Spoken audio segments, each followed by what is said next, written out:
কলকাতায় বসেই হবে। বিভিন্ন প্রশ্নও রয়েছে, বিশ্বে বিভিন্ন প্রশ্ন উঠছে রাশিয়ার এই ভ্যাকসিন নিয়ে।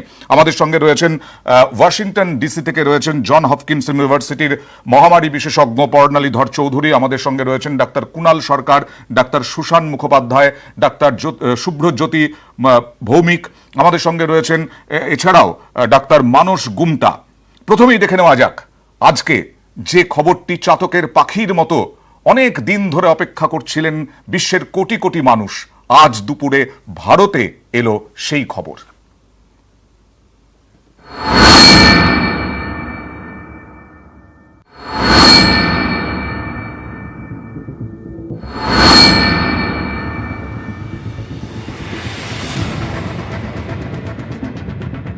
আকাশ ছোঁয়ার প্রতিযোগিতা চলছিল।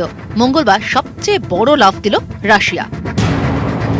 রুশ প্রেসিডেন্ট ভ্লাদিমির পুতিনের দাবি, বিশ্বে প্রথম করোনার ভ্যাকসিন নথিভুক্ত করার কাজ শেষ, এবার তা বাজারে আনার অপেক্ষা, যা সব অর্থেই অর্ধেক আকাশ হাতে পাওয়ার মতো। সাধারণত যে পদ্ধতিটা 15 বছর সময় লাগে, আজ 7-7.5 মাসের মধ্যে একটা ভ্যাকসিন আমাদের মধ্যে এসে দাঁড়িয়েছে।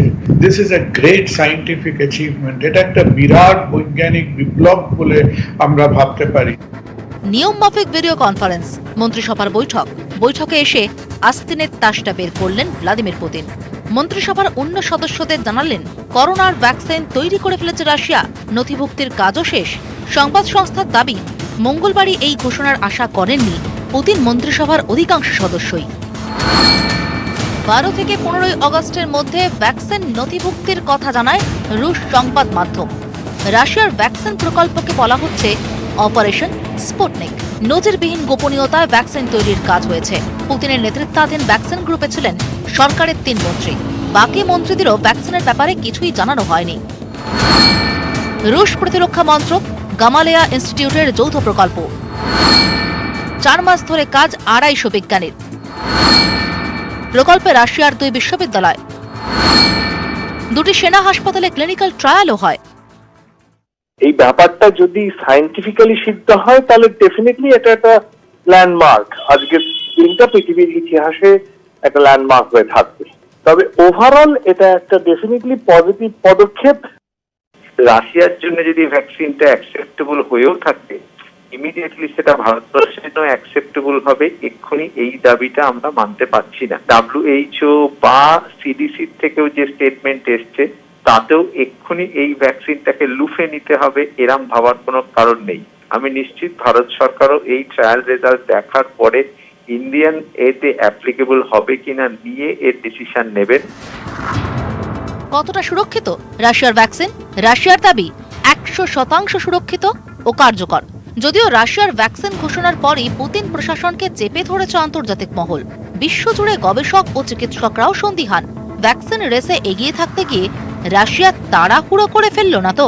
তাদের বহু প্রশ্নেরই আপাতত কোনো উত্তর নেই। নিউজ 18 বাংলা। আমি বিজ্ঞানী পর্ণালীর কাছে যাব, পর্ণালী ধর চৌধুরীর কাছে। কিছুক্ষণ আগেই সকাল হয়েছে ওয়াশিংটন ডিসিতে, সকাল হয়েছে আমেরিকার মানুষের, সকাল হয়েছে ডোনাল্ড ট্রাম্পের।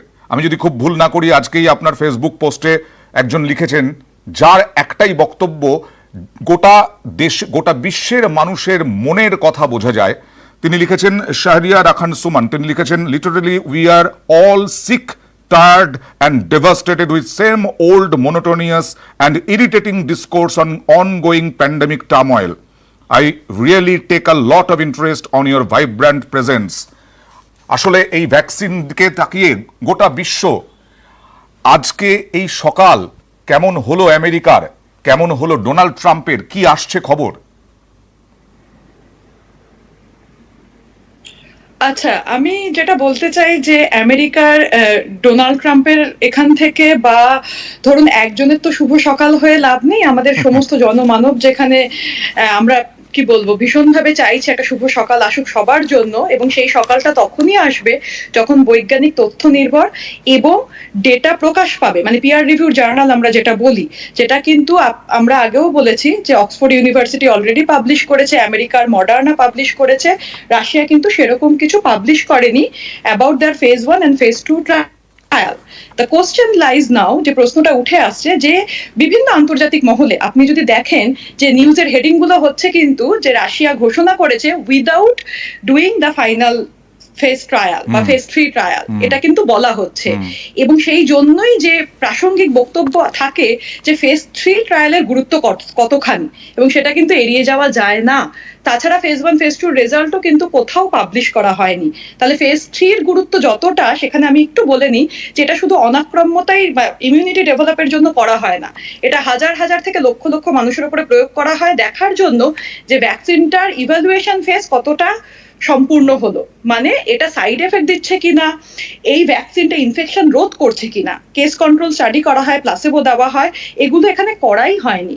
তাহলে এইটার আমার কাছে মনে হয় বৈজ্ঞানিকভাবে এটা ভিত্তিহীন, এই ভ্যাকসিনের যে নিউজটা আমরা পাচ্ছি। এইটুকুই বলবো। তাছাড়া WHO আরো কিছু কথা এই মুহূর্তে এসেছে, সেগুলো আমরা আলোচনা করতে পারি। ডাক্তার মুখোপাধ্যায়, আমরা দিনভর এই আলোচনাই করছি, কিন্তু একটা প্রশ্ন এই আশার আলোর মধ্যে উঠে আসছে, যেটা পর্ণালীধর চৌধুরী বলছিলেন।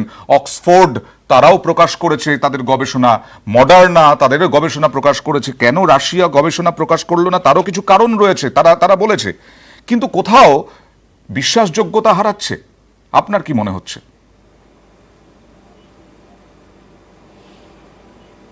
দেখুন, ইতিহাস যদি দেখতে হয় তাহলে অনেক ক্ষেত্রেই কিন্তু রাশিয়ার বেশ কিছু পদক্ষেপ বা আবিষ্কার বা নতুন পদক্ষেপ যেগুলো পৃথিবীতে এসছে, সেগুলো কিন্তু কিছুটা গোপনীয়তা নিয়ে এসছে। সব ক্ষেত্রে কিন্তু রাশিয়ার থেকে যে ডেটা দেওয়া হয়েছে বিভিন্ন স্টেজে বা বিভিন্ন ক্ষেত্রে, সেখানে কিন্তু কিছুটা গোপনীয়তা মেনটেন হয়, আমরা জানি, এবং সকলেই সেটা জানেন। রাশিয়াতে যে ভ্যাকসিন তৈরি হচ্ছে সেটা কিন্তু আমরা বেশ কিছু মাস আগে জানতে পেরেছিলাম যে ওরা ভ্যাকসিন নিয়ে কাজ করছে, যখন নাকি অক্সফোর্ড এবং ইউএসএতে এই মডার্না ভ্যাকসিন নিয়েও কাজ শুরু হয়েছিল।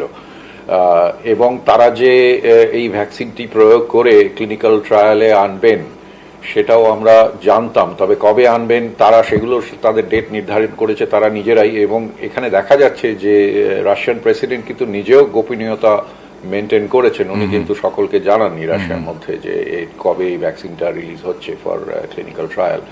কাজে সবকিছু মেনে নিয়ে দেখতে হবে যে দিস ইজ নট, এটা কিন্তু এক্সেপশনাল নয় বাই রাশিয়ান বিহেভিয়ার আর কি। আচ্ছা, রাশিয়াতে যথেষ্ট কিছু বিজ্ঞান ভিত্তিক কাজ হয়ে থেকেছে এর আগে, কিন্তু তাদের যে পাবলিকেশন বা যেটাকে সামনে আসা, তাদের যে মেথডগুলো, যেটা বলছিলেন ডক্টর পর্ণালী যে ফেজ 1 ফেজ 2 ট্রায়ালের যে ডেটা দেওয়া হয়নি, সেই গোপনীয়তা কিন্তু চিরকালই মেনটেন হয়ে থাকে। তার মানে ঐতিহ্য অনুযায়ী এরা গোপনীয়তা বজায় রেখে আজকে যে প্রশ্নগুলো উঠছে, গোপনীয়তা বজায় রাখা হচ্ছে কেন, এইরকম প্যান্ডেমিকে কেন প্রকাশ করা হচ্ছে না, তাহলে হু কেন স্বীকৃতি দেবে?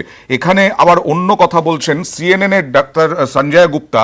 তিনি বলছেন যে Gupta said it reminds him of when Russia said it was developing an Ebola vaccine, yet he never saw any phase 3 data at that time. Doctor Kunal Sarkar, এই কারণেই কি আবারও হিসেবে 1958 এ নাসার সৃষ্টি হয়েছিল, এবং যখন 1958 এ নাসার সৃষ্টি হলো, রাশিয়া তার ইটের জবাব পাটকেলে দিল। রাশিয়া কি করলো? 1961 এ ইউরি গ্যাগারিনকে স্পেসে পাঠিয়ে দিল, এবং সেই গাত্রদাহটা আজও আমেরিকা ভুলতে পারেনি, যে Russian Yuri Gagarin was the first man in the space. আর আমরা ডেফিনেটলি একটা বিজ্ঞানের ব্যাকরণ মেনে কাজ করতে হবে, কিন্তু এই বিজ্ঞানের ব্যাকরণ যারা সৃষ্টি করেছে, এই বিজ্ঞানের ব্যাকরণের যারা যারা মানে সেন্টিনেলস বা যারা সিকিউরিটি গার্ড হয়ে দাঁড়িয়ে আছেন, আজকে the big pharma and the big academic establishments which is primarily monopolized by United States, তারাও কিন্তু কোনো মতে ধোয়া তুলসী পাতা না। So without a doubt এরা একদম একটা আনক্লাসিক্যাল ভাবে কাজ করেছে। এদের সঙ্গে অক্সফোর্ড ভ্যাকসিনের অনেক সিমিলারিটি ছিল। এরা ধুম করে একটা ট্রায়াল রেজাল্ট অ্যানাউন্স করেছে। আর মনে রাখতে হবে এরা ভ্যাকসিনটার নাম কি দিয়েছে, যে কারণে আজকে আমেরিকা একটু ডিপ্রেস, কারণ এই ভ্যাকসিনটার নাম হচ্ছে স্পুটনিক 5। রাইট, ওই বারবার চোখে আঙুল দিয়ে প্রমাণ করে দিচ্ছে সেই 1961 সালের স্মৃতিটাকে বারবার তারা জ্বালিয়ে তুলছে। And it is very true যে এদের আজকে প্রমাণ করতে হবে in larger human applications যে ইট ইজ এফেক্টিভ। বেশ। আর আরেকটা যেটা সমস্যা রাশিয়ার হবে সেটা হচ্ছে রাশিয়াতে এখন করোনা কেসেস আর ডিক্লাইনিং র্যাপিডলি। তো সেখানে কি তারা শুধু রাশিয়ার মধ্যে এটাকে সীমাবদ্ধ রেখে whether they will get enough substrate or not, that is a question. এইখানে ডাক্তার সরকার আপনি যে প্রসঙ্গটা তুললেন তাতে পরিষ্কারভাবে আবারও এই ভ্যাকসিনকে ঘিরেই হয়তো একটা বলা যায় যে এপক্ষ ওপক্ষ তৈরি হয়ে যেতে পারে। রাশিয়ার দিকে যেতে পারে অন্য বিভিন্ন দেশ, আমেরিকার দিকে চলে যাবে ইউরোপের, ব্রিটেন, অন্য ফ্রান্স, অন্য দেশ, এইরকম হতে পারে। এটা হচ্ছে আন্তর্জাতিক রাজনীতি। আপনি মহাকাশ বিজ্ঞানের কথা বললেন, আমি স্বাস্থ্য বিজ্ঞানের কাছে আসি। ডাক্তার ভৌমিক, আপনি ক্লিনিক্যাল ট্রায়ালের সঙ্গে জড়িত আছেন। আজকে জানুয়ারি মাস থেকে এই করোনার উপস্থিতি আমরা যদি লক্ষ্য করি, তাহলে কিভাবে অগাস্টের মধ্যে সম্ভব একটা ভ্যাকসিন একেবারে নিয়ে আসা? হ্যাঁ, গোপনীয়তা থাকুক, গোপনীয়তা রাশিয়ার ছিল, গোপনীয়তা রাশিয়ার আছে, কিন্তু কিভাবে সম্ভব? এটা নিশ্চয়ই আমাদের সন্দেহ চোখে দেখতে হবে। কেন কি, যেটা ডক্টর পর্ণালী ধর চৌধুরী বললেন, যে যখনই কোনো আমরা রিসার্চ করি বা ক্লিনিক্যাল ট্রায়াল করি, সেটা ফেজ 1 হোক বা ফেজ 2 হোক, সেই ডেটাটা কিন্তু আমাদের পিয়ার রিভিউড মেডিকেল জার্নালে পাবলিশ করতে হয়, আমাদের রেগুলেটরকে জানাতে হয়। মানে যারা এটা মানে সারা বিশ্বে যাতে লোকে জানতে পারে যে ফেজ 1 ফেজ 2 ডেটাটা কতটা সঠিক, কার্যক্ষমতা আছে কিনা। আর তার চেয়ে বড় আমি কথা এখানে যদি হচ্ছে যে ইন্টারাপ্ট করি একটুখানি আপনাকে, ডাক্তার কুণাল সরকার যেটা বললেন, ব্যাকরণ মেনে সমস্ত কিছু হবে, এরকম কি বিষয় রয়েছে? দেখুন, একটা পদ্ধতি তো নিশ্চয়ই আছে। আপনি যদি WHO স্টেটমেন্টটা কালকে দেখেন, যেটা WHO স্টেটমেন্ট দিয়েছে যে আমাদের ভ্যাকসিন ডেটা যেটা রাশিয়ার থেকে বেরোবে, তাকে আমাদের কিন্তু বিবেচনা করতে হবে যে প্রত্যেকটা স্টেপ সেই ট্রায়ালের হয়েছিল কিনা, গাইডলাইন মেনে হয়েছিল কিনা। হ্যাঁ, একেবারে গাইডলাইন মেনে হয়েছিল কিনা। আরেকটা এখানে অ্যাঙ্গেল আছে, সেটা হচ্ছে এথিক্যাল অ্যাঙ্গেল। আজকে যদি আপনি দেখেন যে রাশিয়ার সম্বন্ধে যে খবর বেরিয়েছে, রাশিয়ার রেগুলেটরকে প্রেসিডেন্ট পুতিন একটা চিঠি লিখেছিলেন এপ্রিল মাসের শেষে, যে আপনারা এই জিনিসটা যত তাড়াতাড়ি পারুন এগিয়ে দিন। এইখানে কি আমাদের আর দুটোই সংস্থা যারা এর সাথে জড়িত, একটা হচ্ছে রাশিয়ান আর্মি ইনস্টিটিউট, আর তার আরেকটা ইনস্টিটিউট। তো যেখানে আর্মি ডাইরেক্টলি অ্যাসোসিয়েটেড আছে, সেখানে কি ভলেন্টিয়াররা নিজের যে এই সহমতিটা দিতে পেয়েছিলেন? এথিক্যাল অ্যাঙ্গেলটাও কিন্তু এর সাথে দেখতে হবে, যে তাদের এথিক্যালি তাদের ভলেন্টারি কনসেন্ট ছিল কিনা এই ট্রায়ালে পার্টিসিপেট করার জন্য। তো এই পুরো পদ্ধতিগুলো মানতে হয়, আর এই পদ্ধতিগুলো দরকার যাতে পার্শ্ব প্রতিক্রিয়াগুলো পরের ফেজে প্রত্যেকটা মানুষকে যে ভ্যাকসিন নিচ্ছে তাকে কিন্তু জর্জরিত করে না করে দেয়। বেশ, আমি আসবো আরো বিভিন্ন বিষয় নিয়ে আসবো, তবে ডাক্তার গুমটা আপনার কাছে জানার চেষ্টা করব। রাশিয়া দাবি করছে, আমি বিস্তারিতভাবে দেখাবো, যে জনস্বাস্থ্যের দিকে লক্ষ্য রেখেই তারা গোপনীয়তা বজায় রাখছে একদিকে। আরেকদিকে আমার প্রশ্ন, এত যে সন্দেহ, এত যে প্রশ্ন তোলা হচ্ছে, জনস্বাস্থ্যের কথা মাথায় রেখে কি এই রকম একটা ঝুঁকি নিতে পারেন ভ্লাদিমির পুতিন? তিনি ঘোষণা করে দিলেন রাশিয়া ভ্যাকসিন নিয়ে এসেছে, সেই ভ্যাকসিন কাজে লাগবে না, লোক মরবে, পার্শ্ব প্রতিক্রিয়া হবে। এটাও কি সম্ভব রাশিয়ার পক্ষে?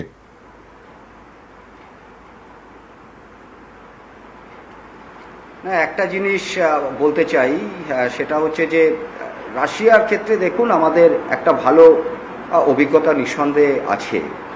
সেটা হচ্ছে যে স্পুটনিক যে নাম নিয়ে আলোচনা হয়েছিল সেটা। কিন্তু একটা জিনিস আপনাকে বুঝতে হবে যে আমরা চিকিৎসক সমাজ, যে আমরা জানি যে অলরেডি 2 কোটি লোক সংক্রমিত হয়েছেন এবং 7.5 লক্ষ মানুষ মারা গেছেন। ফলে আমরা সবাই, মানে সারা পৃথিবী টলমল করছে, টলমল করতে করতে সবাই আমরা ভ্যাকসিনের দিকে তাকিয়ে আছি। কিন্তু এটাও ঠিক যে ভ্যাকসিন আপনাকে নিয়ে আসতে গেলে যে ধাপগুলো, যে স্তরগুলো পেরোতে হয়, সেটা এত সহজে এত কম সময়ে পেরোনো সম্ভব বলে অন্তত আমাদের মনে হয় না। আপনারা জানেন যে ক্লিনিক্যাল ট্রায়ালের মধ্যেই আছে আপনার প্রায় 3টে ফেজ, ফেজ 1, ফেজ 2, ফেজ 3। এবং আপনার যদি বলেন যে অ্যাপ্রুভাল, একটা ভ্যাকসিন আপনি যখন নিয়ে আসবেন মানবদেহে, যেটা প্রয়োগ করবেন, সেটাও একটা বড় সড়ো অনেকগুলো 5টা 6টা ধাপ পেরিয়ে তবে সেটার অ্যাপ্রুভাল পায়। ফলে সবটার মধ্যে যেমন একটা প্রশ্ন থেকেই যাচ্ছে, একইভাবে যে ভ্যাকসিনও তো বিভিন্ন রকম হয়, যে লাইভ অ্যাটিনিউয়েটেড ভ্যাকসিন আছে, তারপরে ইনঅ্যাক্টিভেটেড ভ্যাকসিন আছে, রিকম্বিনেন্ট ভ্যাকসিন আছে, ঠিক কোন ভ্যাকসিন ওনারা নিয়ে এলেন এটাও একটা আমাদের কাছে প্রশ্ন, সেটাও কিন্তু এখনো আমাদের কাছে পরিষ্কার নয়। আর যেটা প্রশ্ন আমাদের কাছে এখনো পর্যন্ত আমাদের ক্লিয়ার হয়নি, সেটা হচ্ছে যে এফেক্টিভ এবং সেফ সেটা কাদের জন্য, সব এজ গ্রুপ, এই টার্গেট পপুলেশন কারা। আমরা জানি যে প্রতিটি মানুষের, একটা ছোট বাচ্চার যেমন ইমিউন সঙ্গে আলোচনা চালাচ্ছে, সময় লাগবে হু বলেছে বিশ্ব স্বাস্থ্য সংস্থা। অর্থাৎ আমরা এই মুহূর্তে কোথায় দাঁড়িয়ে আছি, ভারত কি পাবে এই ভ্যাকসিন, কিভাবেই বা পেতে পারে, ভারতের ভূমিকা কি হতে পারে। একটা ছোট্ট বিরতি, সঙ্গে থাকুন। করোনার বিরুদ্ধে যুদ্ধ চলছে, অন্যদিকে প্রতিযোগিতা চলছে গোটা বিশ্ব জুড়ে ভ্যাকসিন তৈরির। তার মধ্যে অনেকটা এগিয়ে গেল রাশিয়া, এটাই মনে করা হচ্ছে, কারণ আজকের ঘোষণা অনুযায়ী গোটা দুনিয়ার প্রশ্ন রুশ ভ্যাকসিন সুরক্ষিত, তার প্রমাণ কোথায়। পাল্টা যে প্রশ্নগুলো আমরা আপনাদের সামনে রেখেছিলাম, পাল্টা রাশিয়া বুঝিয়ে দিচ্ছে যা বোঝার বুঝে নাও, হাতের তাস আমরা দেখাচ্ছি না। ভ্যাকসিনের তথ্য চুরি আশঙ্কাতেই কি এই কৌশল? ভ্যাকসিন নিয়ে এ কোন পাওয়ার গেম, এই প্রশ্ন উঠছে।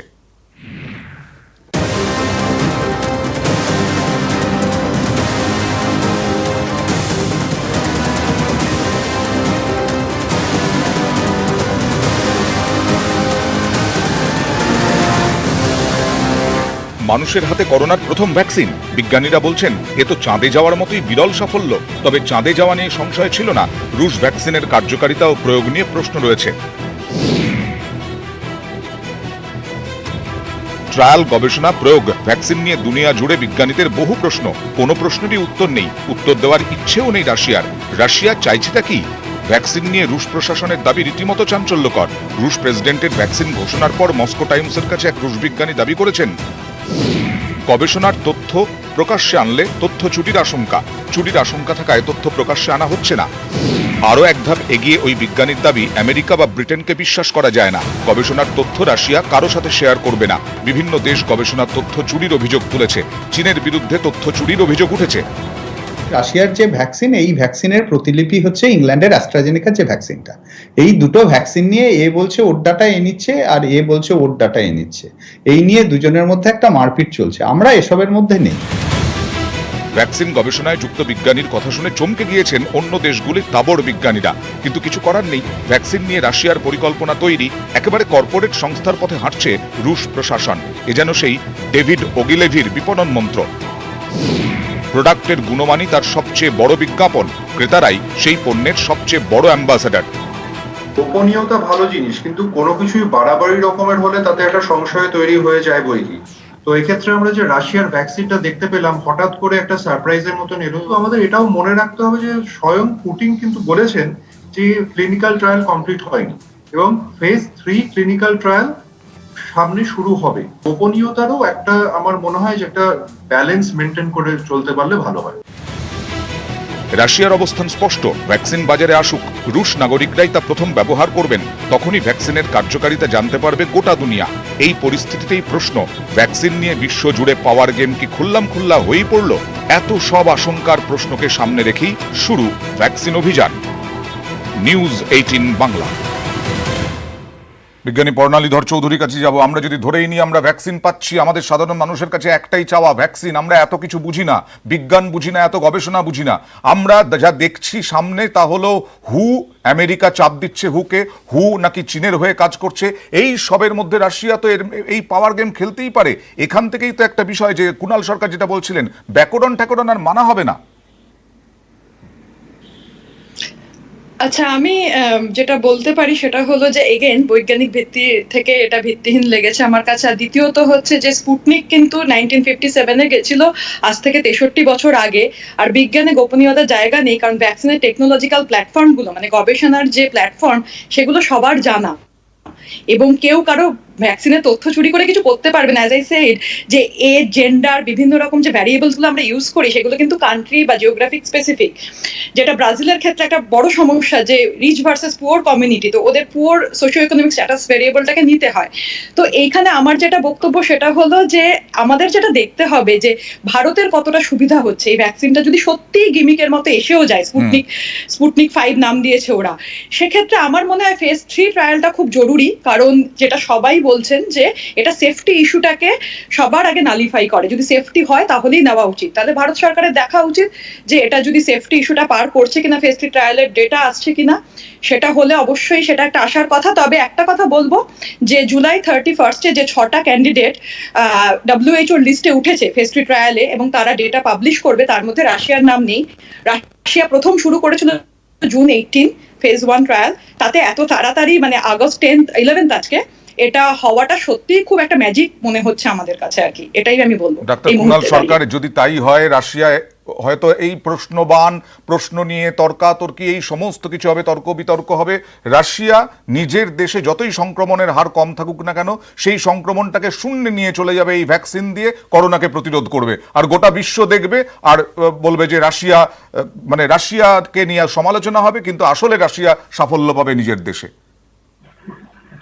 দেখো, প্রথম পয়েন্টটা হচ্ছে যেটা সবাই আন্ডারলাইন করেছেন, এমফাসাইজ করেছেন, যে উইদাউট আ ডাউট এটা যে তারা একটা ঝড়ের গতিতে সুপারসনিক স্পিডে কাজ করেছে এ বিষয়ে কোনো সন্দেহ নেই। কিন্তু from the perspective of science আমি একটা কথা বলি, যে আজকে আমরা রিসার্চের যে এই যে phase 1, phase 2, phase 3 clinical trials যে ব্যাকরণটা আমরা মেনে চলি, আমিও একজন ক্লিনিক্যাল রিসার্চার। তার মধ্যে আজকের পৃথিবীতে যেমন রাশিয়ার তাড়াহুড়োটা একটা মেঘ আছে, একটা ডাউটের জায়গা আছে, তেমনি আজকে যেটা আমেরিকান পেডাগজি যেটাকে কন্ট্রোল করে, এই যে রিসার্চের দুনিয়াটা, এটা এখানেও কিন্তু ফার্মাসিউটিক্যালস কলিউশনের একটা বিরাট অঙ্গ আছে, যেটা অন্য কোনো একটা দিন আলোচনা করা যাবে। এখন রাশিয়ার এই ভ্যাকসিনটা definitely they have cut many corners to do it. আরেকটা ফ্যাক্টর আছে এর মধ্যে, যে ডিমিট্রিয়েভ বলে একজন ওখানকার আমাদের ওই মুকেশ আম্বানি ধরনের একজন আছেন, who is a big time ফাইন্যান্সিয়ার।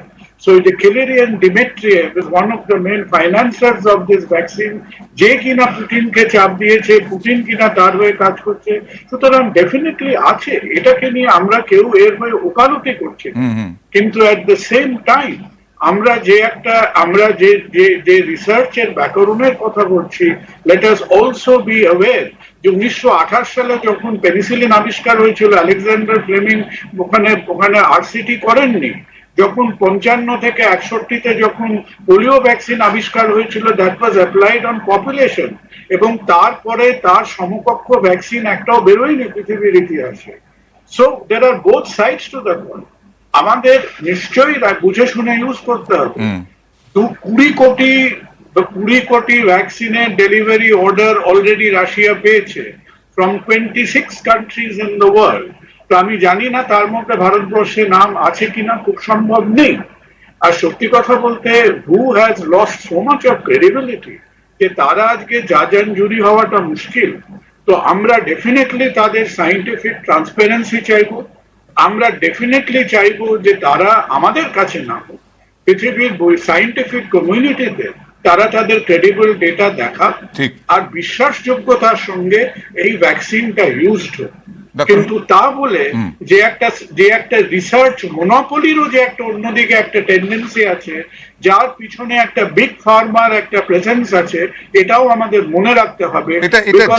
ঠিকই, একেবারে ওষুধ তৈরির ক্ষেত্রে, ওষুধের ব্যবসার ক্ষেত্রে মনোপলি বা এই ধরনের ক্ষমতা প্রয়োগ অনেক বছর ধরেই চলছে, এটা নতুন কিছু নয়, একেবারেই ঠিক কথা। ডাক্তার সুশান্ত মুখোপাধ্যায়, আমার প্রশ্ন হচ্ছে, ভারত আর কয়েক ঘন্টার মধ্যেই নীতি আয়োগ বৈঠকে বসবে। ভারতের যে ভ্যাকসিনগুলি নিয়ে গবেষণা চলছে, সেই ভ্যাকসিনগুলি পরিকাঠামো কি হবে, আসলে স্ট্রাকচার কি হবে, দেওয়ার ক্ষেত্রে কি পরিকল্পনা হবে, এই সমস্ত নিয়ে আমরা এই রাশিয়ার যে ভ্যাকসিন, সেই ভ্যাকসিন আনতে কতটা সচেষ্ট হতে পারবো এই মুহূর্তে, এবং কিভাবে নজর রাখা উচিত?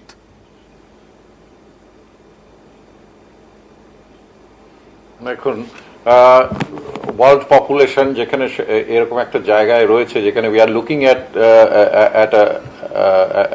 রিলিফ, কারণ একটা ডেসপারেট সিচুয়েশনে সেক্ষেত্রে এটা তো একটা ডেফিনেটলি আশার আলো যদি এটা কাজ করে, ইফ এভরিথিং ইজ মেনটেন, সমস্ত রিসার্চ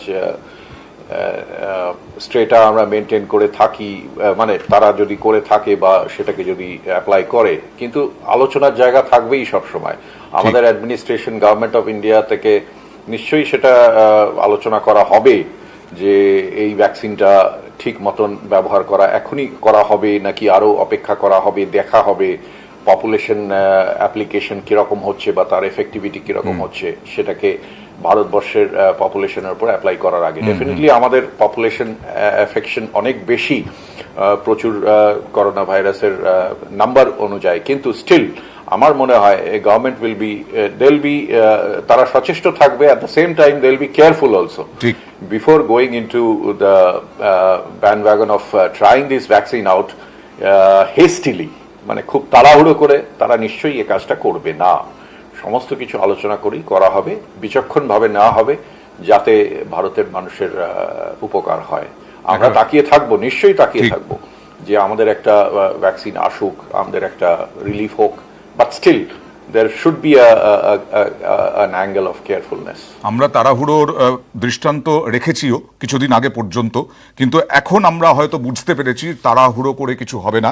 সেই কারণেই গতকালও ভারত বায়োটেক জানিয়ে দিয়েছে যে সময় লাগবে। আমি ডাক্তার ভৌমিক, আমি এখান থেকেই মানস গুমটা চিকিৎসক, তার ব্যাখ্যা থেকে আমি প্রশ্ন রাখতে চাই, এরকম কি সম্ভব যে আসলে দেখে নেওয়া হচ্ছে পার্সেন্টেজ, মানে করোনা সংক্রমণের সংখ্যা কত কোন বয়সের মধ্যে বেশি রাশিয়াতে বিশেষ করে, এবার সেই অনুযায়ী ভ্যাকসিন তৈরি করেছে রাশিয়া? এটাও তো হতে পারে। হতে পারে, কিন্তু পুরোটাই আমি বলবো স্পেকুলেশন এখন। কেন ফেজ 3 ট্রায়াল যখন করা হয় তখন ফেজ 3 তে কিন্তু একটা সাবগ্রুপ অ্যানালিসিস হয়, মানে কোন বয়সে এই কার্যক্ষমতা দেখা যাচ্ছে বেশি, সেটা কিন্তু পুরোপুরি অ্যানালিসিসটা ফেজ 3 তে হয়। কেন এর আগের যত কটা ফেজ হয়, ফেজ 1 বা ফেজ 2, প্রত্যেকটাতেই কিন্তু আমরা পার্শ্ব প্রতিক্রিয়া নিয়ে বেশি চিন্তা ভাবনা করি যে সাইড এফেক্ট হচ্ছে কিনা। কিন্তু এই যে আপনি বললেন যে কোন বয়সে বেশি হচ্ছে বা কোন বয়সে বেশি কার্যক্ষমতা দেখাচ্ছে, সেটা কিন্তু ফেজ 3 তে হওয়ার কথা। আপনি যদি আজকের ঘোষণাটা ঠিক মতন আমরা যদি বিবেচনা করি, সেখানে কিন্তু প্রেসিডেন্ট পুতিন বলেছেন যে এটা একটা Russian health agency emergency approval দিচ্ছে, কিন্তু ফেজ 3 ট্রায়ালটা চলবে আর পরীক্ষা নিরীক্ষা চলবে। এরকমও হয়ে যেতে পারে যে যদি তারা দেখে যে যেটা আপনি বললেন যে নানা এজ গ্রুপে সেটা কাজ করছে না, তখন কিন্তু ওই ভ্যাকসিনটা আবার উইথড্র হয়ে যাওয়ারও সম্ভাবনা আছে। বেশ, তার মানে এই প্রশ্নগুলো থেকে যাচ্ছে, কিন্তু কোথাও একটা আশার আলো যে রাশিয়ার ইতিহাসই আছে এরকম যে গোপনীয়তা রেখেই বিভিন্ন সময়ে বিজ্ঞানের বহু আবিষ্কার রাশিয়া করেছে। রাশিয়ার হাতে করোনার ভ্যাকসিন, রাশিয়ার স্ট্র্যাটেজি হচ্ছে গোপনীয়তা।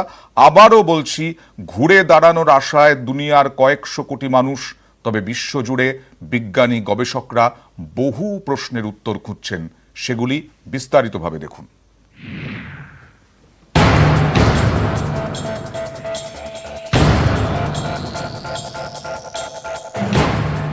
একদিকে অপ্রত্যাশিত সুখবর নিয়ে হাজির রুশ ভ্যাকসিন, অন্যদিকে বিশ্বজুড়ে বিজ্ঞানী গবেষকরা প্রবল সংশয়ে। ব্যাপারটা এমন নয় যে রাশিয়ার ভ্যাকসিন আবিষ্কার তাদের চিন্তায় ফেলে দিয়েছে। চিন্তা, আশঙ্কা অন্য জায়গায়। ভ্যাকসিনের কার্যকারিতা, সুরক্ষা নিয়ে তারা চিন্তিত। কেননা ভ্যাকসিনের গবেষণা চলার সময় কোনো নিয়মকানুনের ধার ধারেনি রুশ প্রশাসন। গবেষণার খুব কম তথ্যই প্রকাশ করা হয়েছে। কেন নিয়ম মেনে ক্লিনিক্যাল ট্রায়াল হলো না? গবেষণার রিপোর্ট প্রকাশ করা হলো না কেন? 50 জনেরও কম মানুষের উপর ট্রায়াল কেন? আউটপুট অ্যাক্টিভিটি রিপোর্টই বা কোথায়? প্রথম কথাই হচ্ছে যেটা প্রত্যেকটা ট্রায়াল নিজস্বভাবে করতে হবে। আমরা জানি third phase of clinical trial সেটাতে থাউজেন্ডসে নিয়ে যাওয়া হয়, অর্থাৎ 3000 বা 4000 বা 5000 মানুষের মধ্যে এটা প্রয়োগ করা হয়। পরবর্তীকালে ফোর্থ ক্লিনিক্যাল ট্রায়ালও কিন্তু আছে, যেটা লং টার্ম এফেক্ট দেখা হয়, যাতে করে এটা কত মাস পর্যন্ত সে অ্যান্টিবডিটা থাকবে। এই ব্যাপারটা যদি সায়েন্টিফিক্যালি সিদ্ধ হয় তাহলে ডেফিনেটলি এটা একটা ল্যান্ডমার্ক। আজকের দিনটা পৃথিবীর ইতিহাসে একটা ল্যান্ডমার্ক হয়ে থাকবে। কিন্তু এর ভ্যালিডেশনটা এখনো আমার মনে হয় ভ্যালিডেশনটার প্রয়োজন আছে। গাইডলাইন মেনে ভ্যাকসিন তৈরি হয়েছে কিনা জানতে চেয়ে রাশিয়ার সঙ্গে যোগাযোগ করেছে বিশ্ব স্বাস্থ্য সংস্থা। মঙ্গলবারই হুর তরফে রুশ প্রশাসনের কাছে গবেষণার বিস্তারিত তথ্য চাওয়া হয়েছে। রাশিয়া অবশ্য আত্মবিশ্বাসী। প্রেসিডেন্ট পুতিন মঙ্গলবার জানিয়েছিলেন ভ্যাকসিন যে সুরক্ষিত তা নিয়ে তার কোনো সন্দেহ নেই, কেননা তার মেয়ের শরীরেই পরীক্ষামূলকভাবে ভ্যাকসিন প্রয়োগ করা হয়েছে। রেকর্ড সময়ে ভ্যাকসিন তৈরির দাবি করে আরও একবার পুরনো স্মৃতি ফেরাচ্ছে রাশিয়া। আশা নিরাশার দোলাচলে গোটা বিশ্ব। নিউজ 18 বাংলা। রাশিয়ার ঘোষণা আমাদের কাছে আশার আলো নিয়ে এসেছে। এবার আমরা এই স্বল্প সময়ের মধ্যে আমাদের দেশ নিয়ে একটু ভাবি। আজকে প্রধানমন্ত্রী নরেন্দ্র মোদী তিনি 10 রাজ্যের মুখ্যমন্ত্রীর সঙ্গে বৈঠকে বসেছিলেন করোনা আবহ নিয়ে। তার দাবি 80% সংক্রমণ এই 10 রাজ্যে। তার দাবি এই 10 রাজ্যে করোনাকে হারালে দেশ জয়ী হবে।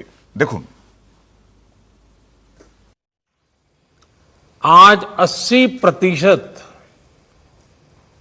एक्टिव केसेस हम जो आज मिले हैं इन 10 राज्यों में है, और इसलिए कोरोना के खिलाफ लड़ाई में इन सभी राज्यों की भूमिका बहुत बड़ी हो जाती है। आज देश में एक्टिव केसेस 6 लाख से ज्यादा हो चुके हैं, जिनमें से ज्यादातर मामले हमारे इन 10 राज्यों में ही है। इसलिए ये आवश्यकता लगी कि इन 10 राज्यों के एक साथ बैठ करके हम समीक्षा करें, चर्चा करें, और उनकी जो बेस्ट प्रैक्टिसेस है, उन्होंने किस किस प्रकार के नए इनिशिएटिव लिए हैं, वे सबके ध्यान में आए, क्योंकि हर कोई अपने अपने तरीके से प्रयास कर ही रहा है। और आज की इस चर्चा से हमें एक दूसरे के अनुभवों से काफी कुछ सीखने को, समझने को मिला है। कहीं न कहीं ये एक भाव आज निकल कर आया है कि अगर हम मिलकर अपने इन 10 राज्यों में कोरोना को हरा देते हैं तो देश भी जीत जाएगा।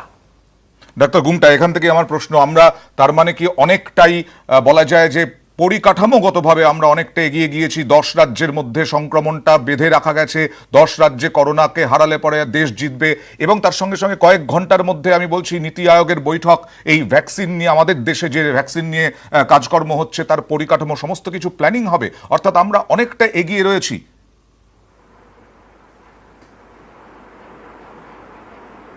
দেখুন, এটা এখন যদি বলেন যে সত্যি কথা বলতে যে আমাদের দেশের প্রধানমন্ত্রী বলছেন তো, কিন্তু শুনে আমাদের মনে হলো যে অনেকটা দায় চাপানো।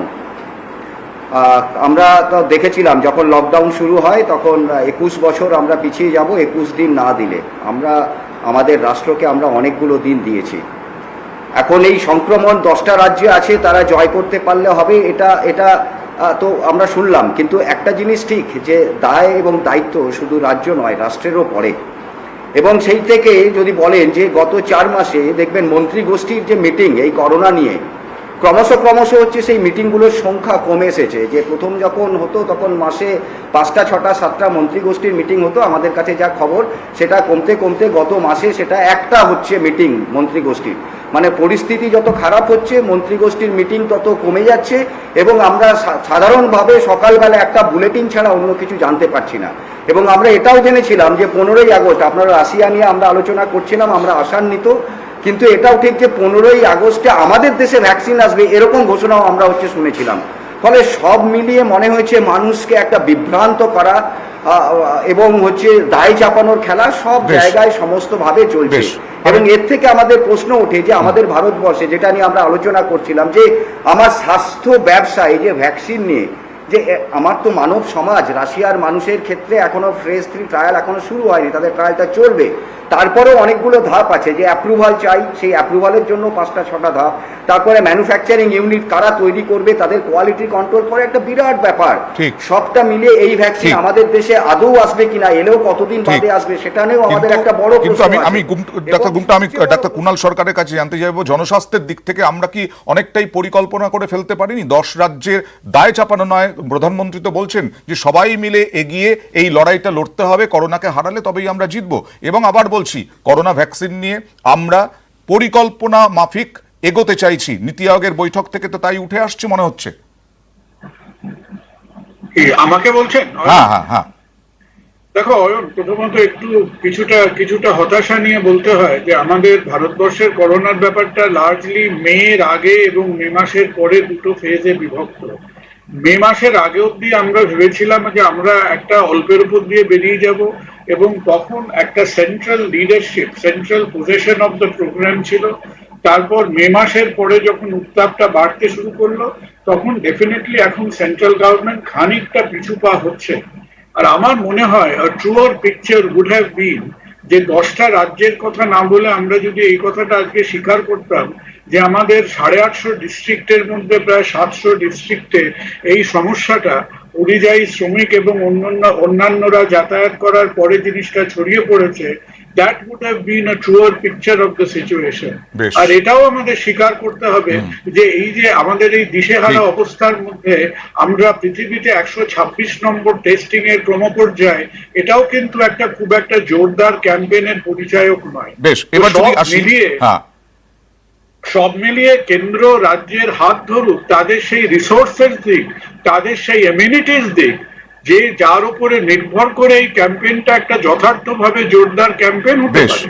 বেশ ডাক্তার ভৌমিক, এই ক্ষেত্রে বলবো যে আজকে আমরা ভারত বায়োটেক কি বলেছিল না বলেছিল, কোথায় কি হয়েছিল, সেগুলো পাস্ট হয়ে গেছে। এখন যদি ভারত বায়োটেক বলে সময় লাগবে, নীতি আয়োগ বৈঠক করছে, আমরা কি ঠিক পথে ভ্যাকসিনের দিকে এগোচ্ছি? আমাদের 3টে ভ্যাকসিন নিয়ে গবেষণা চলছে। খুব সংক্ষেপে। হ্যাঁ, ভারত বায়োটেকের যা আমাদের শেষ খবর আছে, post graduate institute of medical sciences Rohtak থেকে ওরা একটা পজিটিভ ফেজ 1 ডেটা দিয়েছে, আর বাকি 11টা সেন্টারে ট্রায়াল প্রায় শেষের দিকে। খুব শিগগিরই ফেজ 2 শুরু হতে চলেছে। আমি এটা বলবো যে ভারত বায়োটেক কিন্তু ভারত সরকার যেইভাবে পরীক্ষা নিরীক্ষা করতে বলছে সেভাবেই কিন্তু ট্রায়ালটা এগোচ্ছে। আর একটা আমাদের যা টাইমলাইন আছে যে নভেম্বরের মধ্যে ফেজ 3 শেষ করে নেওয়ার, সেই টাইমলাইন কিন্তু ভারত বায়োটেক এখন অবধিও মেনটেন করে চলছে। বেশ, তার মানে আমরা মেনটেন করে চলছি এখনো পর্যন্ত। ভ্যাকসিনের দিক থেকে পরিকল্পনা অনুযায়ী আমাদের চলছে। আগামী কয়েক ঘন্টার মধ্যে আবারও বলছি, নীতি আয়োগের বৈঠক রয়েছে। সেই নীতি আয়োগের বৈঠকটা খুব গুরুত্বপূর্ণ। সেখান থেকেই পুরো পরিকাঠামো ভারতে ভ্যাকসিনের জন্য তৈরি হবে মনে করা হচ্ছে। বিশেষজ্ঞরা মনে করছেন রাশিয়ার ভ্যাকসিন নিয়ে আলোচনা, তর্ক বিতর্ক সমস্ত কিছু আছে, তার মধ্যেই কোথাও ভারতের ভ্যাকসিন চলে আসবে না তো? এটা কি বেশি আশা হয়ে যাবে? দেখা যাক, সময়ই বলবে। আপনাদের অনেক ধন্যবাদ আপনাদের এই আলোচনায় যোগ দেওয়ার জন্য। শেষ করছি, সঙ্গে থাকুন।